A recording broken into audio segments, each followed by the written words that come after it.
নমস্কার বন্ধুরা, দেখুন প্রতিদিনের মতো আজকেও সেই আয়তক্ষেত্র চ্যাপ্টার থেকে স্পেশাল দুটি অঙ্ক নিয়ে আসলাম সুপার শর্ট টেকনিকে। দেখুন কথা না বাড়িয়ে শুরু করছি। 1 নম্বর প্রশ্নটি হচ্ছে আয়তক্ষেত্রের দৈর্ঘ্য 20% হ্রাস পেলে ফল একই রাখতে হলে প্রস্থ শতকরা কত বৃদ্ধি করতে হবে। তাহলে দেখুন দৈর্ঘ্য 20% হ্রাস, এর মানে কি বন্ধুরা, আগে যদি দৈর্ঘ্য 100 হতো এখন দৈর্ঘ্য হবে কত, 20% কমলে হবে এখন 80। ব্যাস। এবার কি বলেছে, ক্ষেত্রফল একই রাখতে হবে।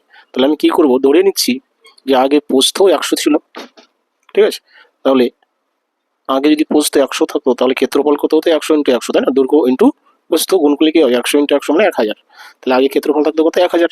এবার বলেছি কি এখনো ক্ষেত্রফল 1000ই হতে হবে, তাই না। ক্ষেত্রফল একই রাখতে হবে, অর্থাৎ 80-র সাথে এখানে কি গুণ করলে, ঠিক আছে, এখানে 1000 হবে, 1000ই হতে হবে। দেখুন এখন প্রস্থ কত হবে সেটা আমরা কিভাবে পাবো, এই ক্ষেত্রফলকে এই 80 দিয়ে কি করতে হবে, ভাগ করতে হবে। তাহলে সেটা আমি একটু রাফে করে নিচ্ছি। দেখুন 1000কে 80 দিয়ে ভাগ করুন, তাহলে পেয়ে যাবে এখন প্রস্থ কত।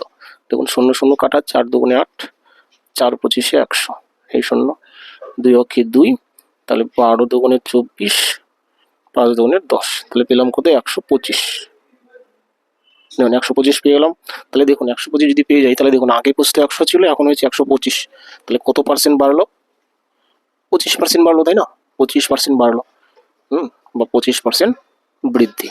এটা হচ্ছে বন্ধুরা উত্তর। তো আশা করি টিক্সটি বুঝে থাকবেন। যদি টিক্সটি বুঝে থাকেন তাহলে অবশ্যই লাইক কমেন্ট শেয়ার করবেন, নতুন বন্ধুরা চ্যানেলটি সাবস্ক্রাইব করবেন। চলে আসি বন্ধুরা পরবর্তী প্রশ্ন। দেখুন সেটা এই হলো বন্ধুরা 2 নম্বর প্রশ্ন। এটা প্রশ্ন কি বলেছে, যে আয়তক্ষেত্রের দৈর্ঘ্য 25% বৃদ্ধি পেলে ক্ষেত্রফল একই রাখতে হলে প্রস্থ শতকরা হ্রাস করতে হবে কত। কি বলেছে, দৈর্ঘ্য 25% বৃদ্ধি, এর মানে কি বন্ধুরা, আগে যদি দৈর্ঘ্য 100 থাকতো তাহলে এখন 25 বাড়বে, তার মানে কত হবে, 125 হবে, আর কিছু না। এবার আমরা প্রস্থ আগে কত, 100 ধরে নিব, ঠিক আছে। এখন প্রস্থ কত এটা আমরা বের করব, ঠিক আছে। আচ্ছা, তার আগে দেখুন বলছে ক্ষেত্রফল একই রাখতে হবে। তাহলে আগে ক্ষেত্রফল কত ছিল, আগে দৈর্ঘ্য প্রস্থ 100 ছিল, তাহলে দৈর্ঘ্য ইন্টু প্রস্থ মানে কি 100 × 100 = 1000, এটা ছিল আগের ক্ষেত্রফল। এবার এখনো ক্ষেত্রফল এই 1000ই রাখতে হবে, এটাই বলেছে যে ক্ষেত্রফল একই রাখতে হলে তাহলে প্রস্থ শতকরা কত কমবে। তাহলে দেখুন ক্ষেত্রফল আমরা একই রাখলাম, তাহলে এখানে কত হবে, তাই না।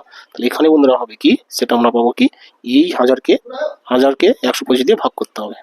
5 × 25 = 125, 4 × 25 = 100, 2 0, 5 × 8 = 40, তাহলে আমরা 80 পেলাম, অর্থাৎ এইখানে হবে বন্ধুরা 80। আবার তাহলে আগে প্রস্থ 100 ছিল, এখন 80, তাহলে কত কমলো, 20% কমলো, আর 20%ই বন্ধুরা উত্তর, ঠিক আছে।